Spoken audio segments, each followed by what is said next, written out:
और ये फुलपरास की धरती समाजवादियों का घर रहा है।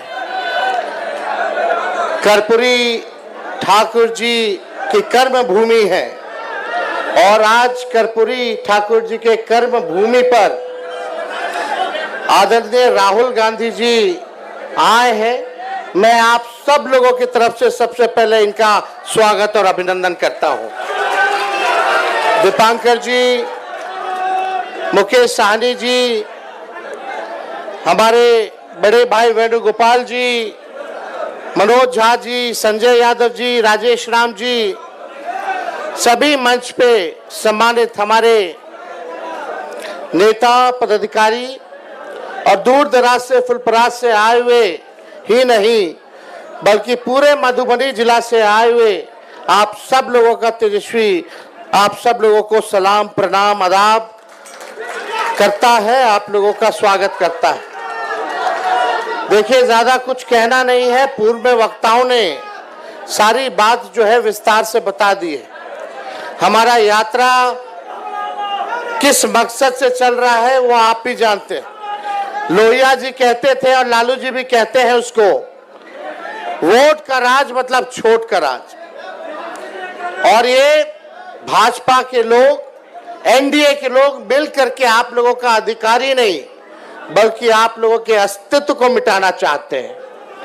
और हम सब लोगों को इस लड़ाई में एकजुट होकर के अपने अपने मत का, अपने अपने वोट का रक्षा ही नहीं करना बल्कि ये बेईमान जो लोग सरकार में बैठे हैं उनको उठा के हम लोगों को फेंकने का काम करना है।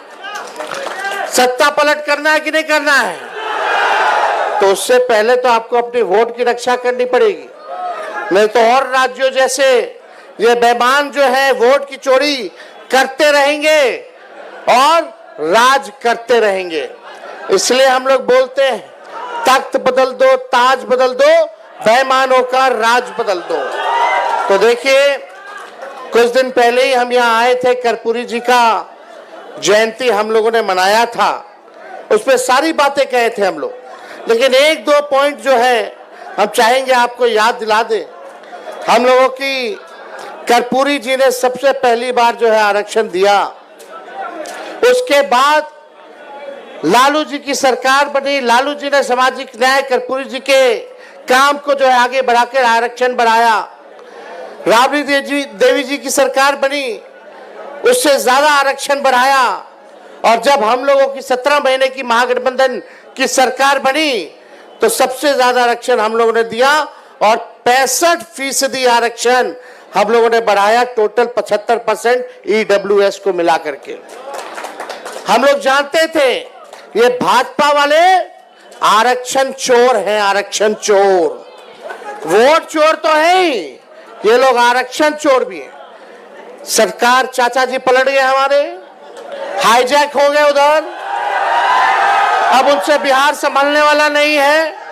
अब दिल्ली से मोदी जी, अमित शाह जी सरकार चला रहे हैं, लेकिन इस उम्र में हमको उनकी फिक्र होती है। लेकिन एक बात तय है कि अब वो बिहार चलाने योग्य अब नहीं रह गए। रह गए क्या? तो आप लोग समझो कौन चला रहा है सरकार? भाजपा, आरएसएस। अब आप लोगों को तय करना है कि नेहरू जी, बीपी मंडल जी, कर्पूरी जी, अंबेडकर जी की धारा एक तरफ है और दूसरी धारा गोवलकर और गोडसे की है। आप लोग कौन से धारा को चुनने का काम कीजिएगा? कैसी सरकार चाहिए ये आप लोगों को तय करना है। ये भाजपा वाला लोग आरक्षण चोर, हम लोगों ने जो आरक्षण बढ़ाया था इसको खत्म कर दिया। हम लोग कहते रह गए चीख चीख के, अनुसूची 9 में डालिए। जैसे तमिलनाडु में आरक्षण सुरक्षित है, वैसे बिहार में जो महागठबंधन की सरकार ने आरक्षण बढ़ाया था इसको सुरक्षित करने की जरूरत है। और यही नहीं, अगर आप लोग सरकार बनाइएगा तो आप जानते हैं मंडल कमीशन की जितनी सिफारिशें थी केवल 4 से 5 ही % इंप्लीमेंट हुआ है।